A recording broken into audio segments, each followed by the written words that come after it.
Hi there, and welcome to your Christmas blessing. I hope that you're finding these to be useful in your life, and I try to keep them brief. Some of the subject matter, of course, is I can go on and on and on about helping you apply these to your life. Today is one of those topics that I teach about quite often, and it is about emotional awareness and your emotional healing.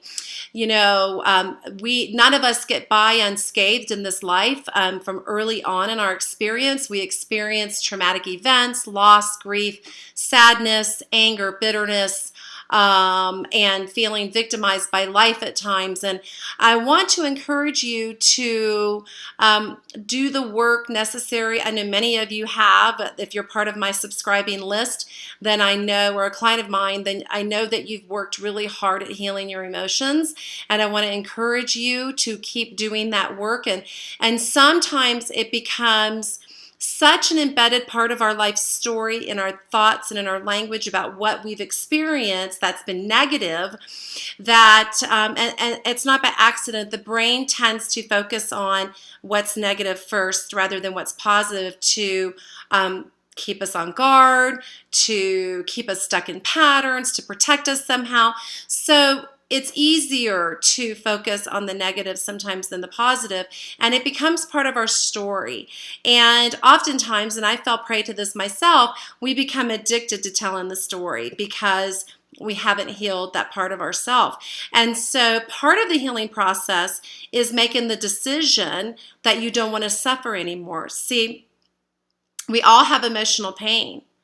But when we have emotional suffering is when we allow that pain to expand and control our lives. And so I want you to start stepping out of that emotional suffering. Acknowledge that you had an event, a painful episode, an experience that hurt you, that wounded you somehow, that set you off your path.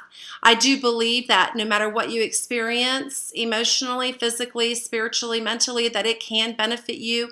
There is always a silver lining because of the grace of God. And you may not know what it is now, but you will in the future, I promise.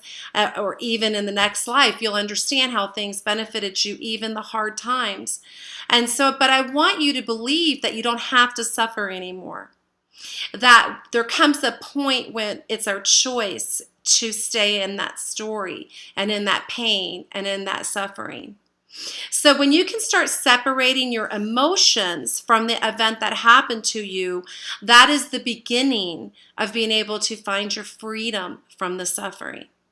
And let's face it, I know everyone I talk to has suffered quite a bit in their life story, and I believe that we can put an end to suffering.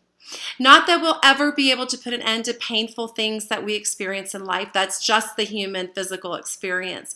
However, we can choose not to allow things to rob our joy, to steal our happiness, for us to give our power away to something that has been painful. We can end our own suffering. It really is a decision and a choice that's up to us. Reach out to me by email or on the Facebook group if you need help with this, but I want the rest of this holiday season to be one of joy. I want you to choose happiness and choose joy, and we'll talk more about that as Christmas comes. So have a good one. Let's choose the new story, and let's stop living in the past and what wounded us. As long as we do that, we keep it alive. We keep re-traumatizing ourselves. So, let's have that miraculous mindset and believe with God all things are possible, and that we can have that joyful and happy life. And I'll talk to you tomorrow.